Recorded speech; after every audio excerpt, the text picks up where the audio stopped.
రూపాయలు అడతావేంటి? అడిగేవాళ్ళు లేరునా? లేకపోతే నేను ఏమన్నా బరువు పెరిగానా? నెడదాకా మీరు కాక ఇంకో ముగ్గురు ఉన్నారు. ఇవాళ ఒకరు తగ్గారు, అందుకోసం. దానికి నాకేంటి సంబంధం? నేనెందుకు ఇంకొక రూపాయి ఎక్కువ ఇవ్వాలి? అబ్బా, ₹1 కోసం గొడవ ఎందుకమ్మా? మీరే ఉంచుకోండి. మీరు వద్దు, మీ 5 వద్దు. వెళ్ళండి. వద్దనే పో. నీ ఆటో రాకపోతే నేను వెళ్ళలేనా? రూపాయి విలువ తెలియకపోతేనే ఇలా ఆర్థిక మందాలు వచ్చాయి. హలో, నేను అటే వెళ్తున్నాను, పద డ్రాప్ చేస్తాను. డ్రాపా? వద్దు, నాకు మీ కుర్రాల సంగతి తెలుసు. ఏం తెలుసు? ఈ రోజు లిఫ్ట్ ఇస్తామని చెప్తారు, రేపు రేపు పెట్రోల్ బిల్ ఇస్తారు.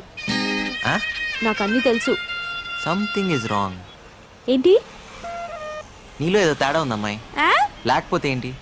ఏ అమ్మాయినా ఈరోజు లిఫ్ట్ ఇస్తారు, రేపు లవ్ లెటర్ ఇస్తారు అంటారు. నువ్వేంటి పెట్రోల్ బిల్ ఇస్తారంటావు? నీ భయం వల్ల డబ్బు గురించేగా. నేను బిల్లు కట్టరా అడగనులే, ఎక్కు. ఏ కట్రా అంటే? Love letter. మంచిదే, నేను 5 ఇస్తా. 5 రూపాయలే? నేను లిఫ్ట్ ఇస్తా అన్నా. 2 వీలర్ ట్యాక్సీ అని నడపట్లే ఇక్కడ. నేను ఫ్రీగా ఏది తీసుకోను, ఇవ్వను. ఓకేనా కదా? సరే సరే, అది వేరే చెప్పాలా. ఎక్కండి.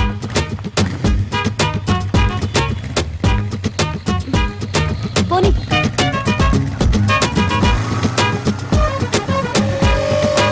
నమస్తే జంగయ్య.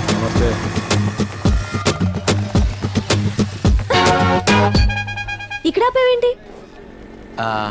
ఇక్కడి నుంచి మీ ఇల్లు దగ్గరే కదా, నడిచి వెళ్ళిపోతావా? ఎందుకు? అంటే అర్జెంట్గా డబ్బులు అవసరం వచ్చింది, అందుకే బైక్ సైడ్ దగ్గర తాకట్టు పెడదామని వచ్చాను. కానీ ఇది రాంబాబు బైక్ కదా. కర్మణ్యే వాదికారస్తే భగవద్గీత. ఏదీ నీది కాదు. నిన్నటిదాకా రాంబాబుది, ఇప్పుడు నాది. కాసేపట్లో సేట్ చమన్లాల్ది. సర్లే, ఈ 4 రూపాయలు తీసుకో. ఇంటి దగ్గర డ్రాప్ చేయనందుకు రూపాయి కట్టు. రూపాయే?